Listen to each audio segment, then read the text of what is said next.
Welcome to the One Year Bible, September 5, the Old Testament reading, Ecclesiastes chapter 10, verse 1 through chapter 12, verse 14.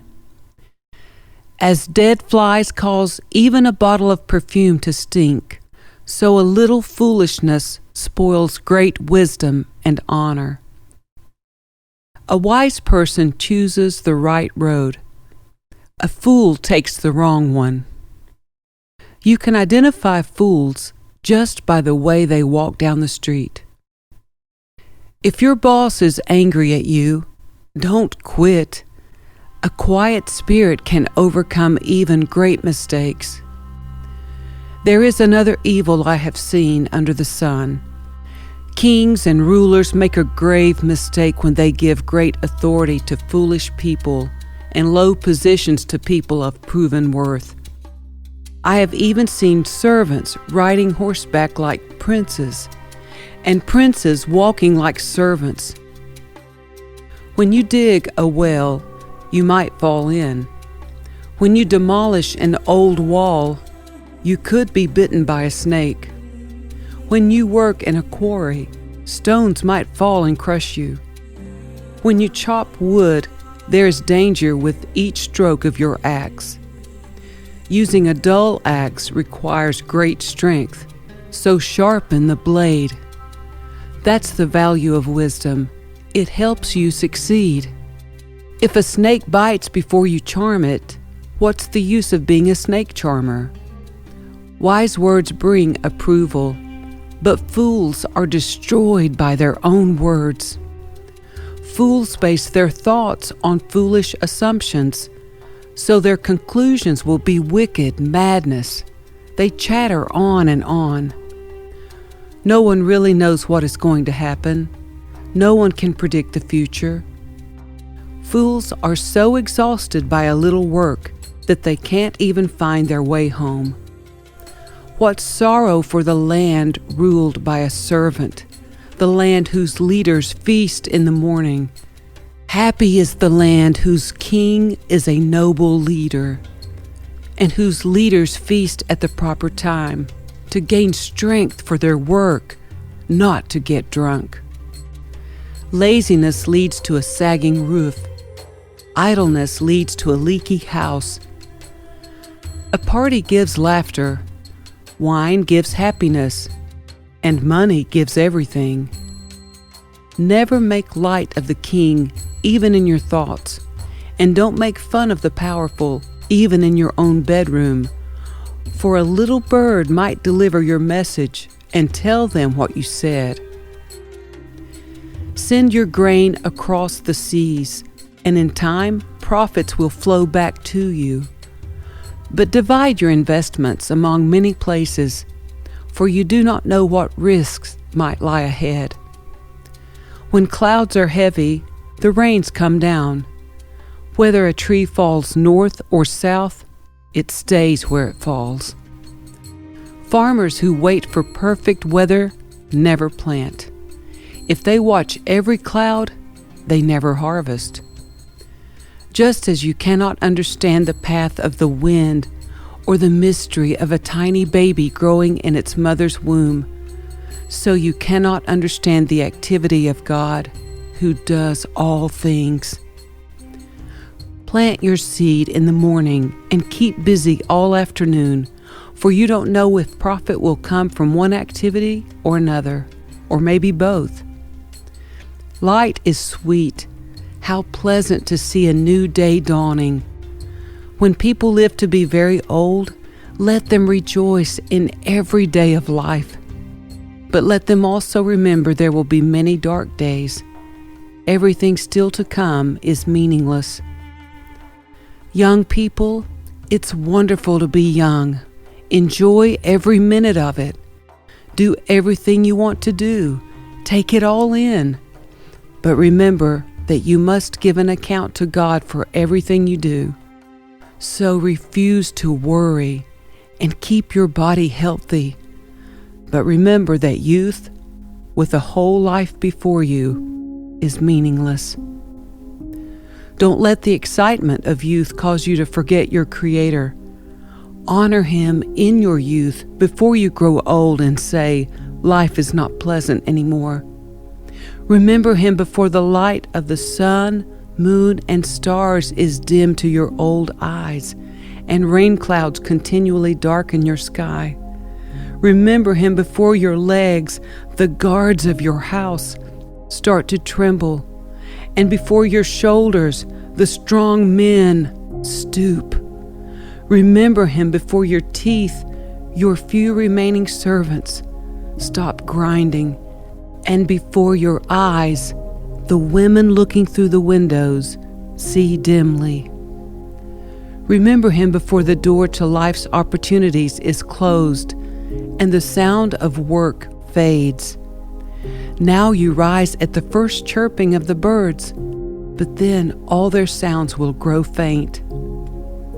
Remember Him before you become fearful of falling and worry about danger in the streets, before your hair turns white like an almond tree in bloom, and you drag along without energy like a dying grasshopper, and the caperberry no longer inspires sexual desire. Remember Him before you near the grave, your everlasting home, when the mourners will weep at your funeral. Yes, remember your Creator now, while you are young, before the silver cord of life snaps and the golden bowl is broken. Don't wait until the water jar is smashed at the spring and the pulley is broken at the well, for then the dust will return to the earth and the spirit will return to God who gave it. Everything is meaningless, says the teacher, completely meaningless. Keep this in mind. The teacher was considered wise, and he taught the people everything he knew. He listened carefully to many proverbs, studying and classifying them. The teacher sought to find just the right words to express truths clearly. The words of the wise are like cattle prods, painful but helpful. Their collected sayings are like a nail-studded stick with which a shepherd drives the sheep. But my child, let me give you some further advice. Be careful, for writing books is endless, and much study wears you out. That's the whole story. Here now is my final conclusion. Fear God and obey His commands, for this is everyone's duty. God will judge us for everything we do, including every secret thing, whether good or bad.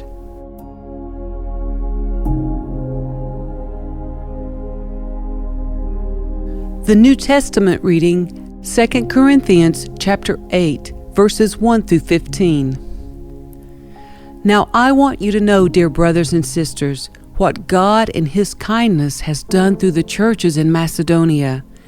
They are being tested by many troubles, and they are very poor.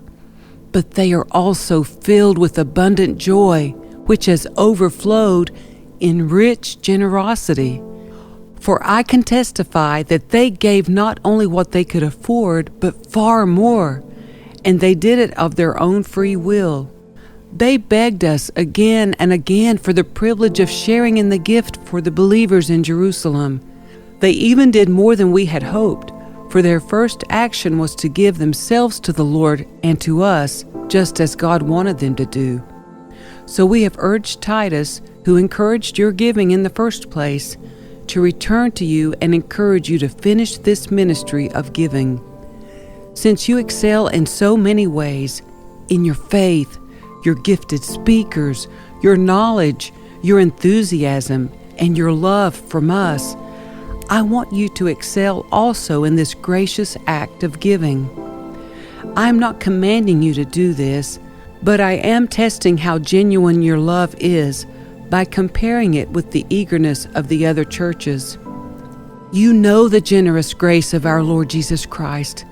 Though He was rich, yet for your sakes He became poor, so that by His poverty He could make you rich.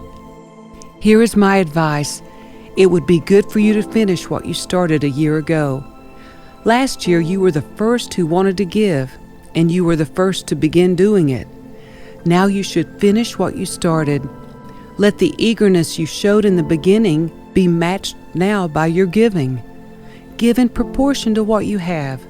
Whatever you give is acceptable if you give it eagerly. And give according to what you have, not what you don't have. Of course, I don't mean your giving should make life easy for others and hard for yourselves. I only mean that there should be some equality. Right now you have plenty and can help those who are in need. Later they will have plenty and can share with you when you need it. In this way things will be equal. As the scriptures say, those who gathered a lot had nothing left over, and those who gathered only a little had enough.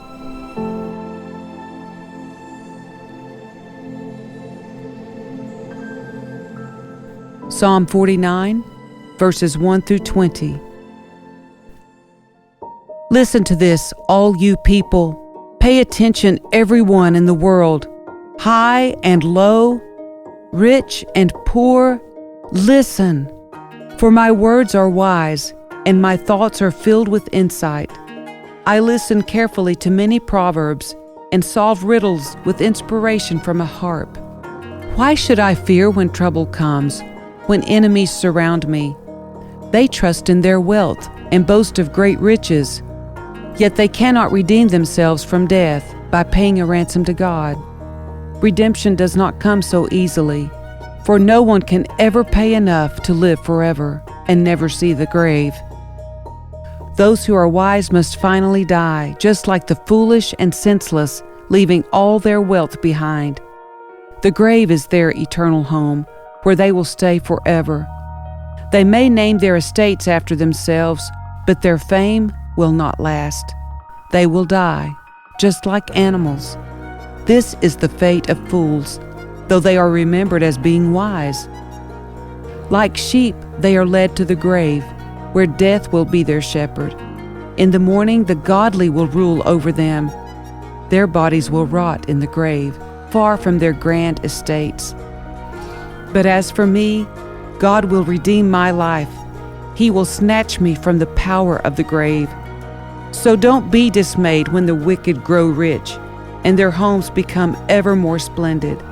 For when they die, they take nothing with them. Their wealth will not follow them into the grave. In this life they consider themselves fortunate and are applauded for their success, but they will die like all before them and never again see the light of day. People who boast of their wealth don't understand. They will die, just like animals.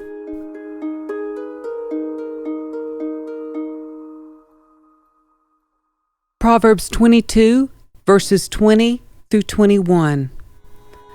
I have written 30 sayings for you, filled with advice and knowledge. In this way, you may know the truth and take an accurate report to those who sent you.